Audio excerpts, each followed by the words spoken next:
मंत्री अजित पवार यांनी विधानसभेत मांडलं। तसंच लाडक्या बहिणींना 2100 रुपये द्यायला आम्ही नाही म्हटलेलं नाही असंही ते म्हणाले। राज्याची आर्थिक परिस्थिती पाहून आम्ही घोषणा करू, आर्थिक परिस्थिती सुधारली की आम्ही वाढीव रक्कम देऊ असं अजित पवार यांनी सांगितलं। अशी घडामुळे लाडकी बहीण योजना आम्ही दुरुस्त करणार असं अजित पवारांनी म्हटलंय। लाडकी बहीण योजना बंद होणार नाही असंही अजित पवारांनी स्पष्ट केलंय। कोणत्याही बहिणीचे पैसे परत घेणार नाही हेही अजित पवारांनी म्हटलेलं आहे। 8 लाख महिलांनी लाडकी बहीण आणि नमो शेतकरी योजनांचा लाभ घेतल्याचं समोर आलंय। त्यामुळेच आता या महिलांना लाडकी बहीण योजनेअंतर्गत फक्त 6000 मिळण्याची शक्यता आहे। नमो शेतकरी योजनेअंतर्गत राज्य सरकार 6000 आणि केंद्र सरकार 6000 असे एकूण 12000 देतात। कॉमस्कोर नुसार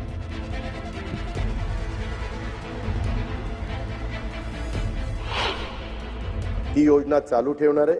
या योजनेला जो निधी लागणार आहे तो त्या ठिकाणी देणार आहे, परंतु ही योजना गरीब घटकातल्या महिलांच्या करता आहे हे पण मी या उत्तराच्या निमित्तानं सभागृहाच्या मार्फत सर्वांना त्या ठिकाणी सांगू इच्छितो। कधी कधी योजना येते परंतु त्याच्यामध्ये काही गोष्ट लक्षात आल्यानंतर काही आपण दुरुस्ती करतो। आम्ही दुरुस्त करणार आहे, त्याच्यामध्ये बंद करणार नाही, त्याच्यात कुठेही गरीब महिलांच्यावर अन्याय करणार नाही। ज्याला गरज आहे त्यांना 100% आम्ही देणारच, त्याबद्दल तसोबर पण आम्ही कमी त्या ठिकाणी पडणार नाही। महोदय, लाडक्या बहिणींच्या विषयी आम्हाला जी आपुलकी आहे, आदर आहे, याची आम्हाला जशी जाणीव आहे तशी आमच्या लाडक्या बहिणींना पण जाणीव आहे। आम्हाला 5 वर्षाकरता निवडून दिले, आम्ही हे देणार आहे। आम्ही कधीच कोणी नाही म्हणलं नाही, मुख्यमंत्री नाही म्हणले नाही, एकनाथ नाही म्हणले नाही, आदिती नाही म्हणले नाही। तुम्ही तर कोर्टात गेला होता, काहीतरी म्हणले ते बंद करा। काही जण म्हणले चुनावी जुमला आहे। अहो, चुनावी जुमला असताना काल होळीला 3000 रुपये दिले। लाडक्या बहिणींसाठी अतिशय महत्त्वाची अपडेट आहे। बहिणींनो, नुकत्याच झालेल्या विधानसभेच्या भाषणामध्ये अजितदादा पवार यांनी मोठी अपडेट एप्रिलच्या हप्त्याबद्दल सांगितलेली आहे। या हप्त्यामध्ये लाडक्या बहिणी मोठ्या प्रमाणामध्ये या ठिकाणी पात्र ठरणार आहेत। ज्या यापूर्वी अपात्र ठरत होत्या त्यासुद्धा महिला आता या ठिकाणी एप्रिलच्या महिन्याकरिता पात्र ठरणार आहेत। याची अपडेटसुद्धा अजितदादा पवार यांनी विधानसभेच्या भाषणामध्ये सांगितलेली आहे।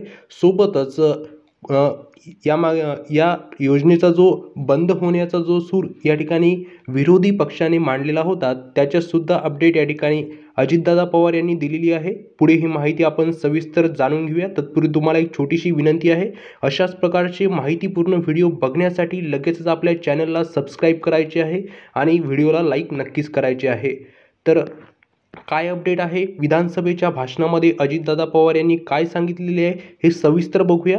त्यांनी सांगितले की सगळे सोंगे या ठिकाणी आणता येतात पण पैशाचे सोंग या ठिकाणी आणता येत नाही। त्यामुळे राज्य सरकारची आर्थिक परिस्थिती सुधारल्यानंतरच, हे महत्त्वाचे आहे, राज्य सरकारची आर्थिक परिस्थिती सुधारल्यानंतरच मुख्यमंत्री माझी लाडकी बहीण योजनेतील लाभार्थींना वाढीव मदत देण्यात येईल। म्हणजेच जे गेल्या 5-6 दिवसापासून वाढीव मदत देण्याबद्दलची जेही बातम्या आपल्याला बघायला मिळत होत्या त्याबद्दल यांनी स्पष्टपणे सांगितलेली आहे। म्हणजेच महाराष्ट्र राज्याची जेव्हा आर्थिक परिस्थिती सुधारेल तेव्हाच वाढीव मदतीबाबत या ठिकाणी देण्याची जी मदत आहे, वाढीव मदत देण्यात येईल असे त्यांनी सांगितलेले आहे। असे स्पष्टीकरण उपमुख्यमंत्री अजितदादा पवार यांनी गुरुवारी विधानसभेमध्ये दिलेले आहे। त्यामुळे लाडक्या बहिणींना दर महिन्याला 2100 रुपये मिळण्याची शक्यता सध्या तरी राहणार नाही। म्हणजेच जी वाढीव मदत 2100 रुपयाची होती ती याची शक्यता सर्व महिलांना मिळणार नाही, कारण की अजितदादा पवार यांनी स्पष्ट सांगितलेले आहे की महाराष्ट्र राज्याची आर्थिक परिस्थिती सुधारल्यानंतरच त्याबद्दल आपल्याला बोलता येईल। त्यानंतर हे झाल्यानंतर आज म्हणजेच विधानसभेमध्ये 2025-26च्या अर्थसंकल्पातील वित्त नियोजन, अन्न आणि नागरी पुरवठा विभागांच्या अनुदानाच्या मागण्यासुद्धा मोठ्या प्रमाणामध्ये मान्य करण्यात आलेल्या आहेत। तत्पूर्वी झालेल्या चर्चेला उत्तर देताना अजित पवार यांनी मुख्यमंत्री लाडकी बहीण योजनेतील लाभार्थींना वाढीव अनुदान देण्याच्या मागणीवर सरकारची भूमिका ही या ठिकाणी स्पष्टच करून टाकलेली आहे। यामध्ये त्यांनी सांगितलेले आहे, पूर्वी सांगितल्याप्रमाणे, की सध्या राज्याचे स्थूल उत्पन्न 49,39,39 कोटी रुपये इतकी आहे. त्यामुळे सरकारची महसुली तूट ही 1% आत आहे. 2015 राज्याचे स्थूल उत्पन्न 12,80,000 कोटी रुपये असतानाही महसुली तूट 1% आतच होती.